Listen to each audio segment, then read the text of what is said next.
Depuis 2 semaines, les autocars Girardot testent un bus roulant au gaz naturel pour véhicules et biogaz.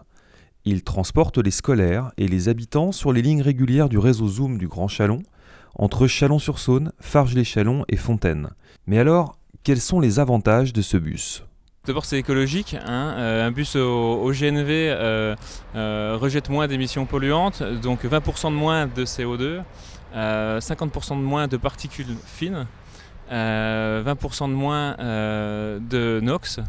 Et également, c'est un véhicule qui émet moins de bruit, donc moins de pollution sonore, de l'ordre de 50% en moins. Au niveau de la conduite, ça ne change absolument rien. Le tableau de bord est le même, il n'y a aucune différence par rapport à un véhicule diesel.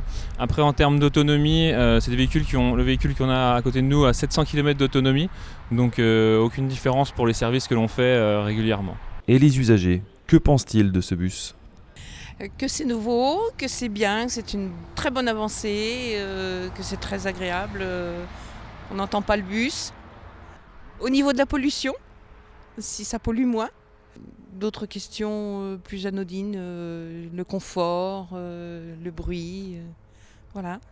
Ce bus plaît, attire et attise les curiosités. Pour toutes ces raisons, l'entreprise Girardot réfléchit sérieusement à acquérir une flotte d'autocars roulant au biogaz, notamment pour les lignes périurbaines du Grand Châlons.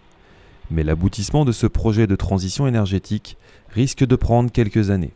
Les investissements nécessaires pour passer des véhicules au biogaz sont très importants. Bien évidemment, il faut mettre des ateliers aux normes. Il faut qu'on fasse passer des formations à nos mécaniciens.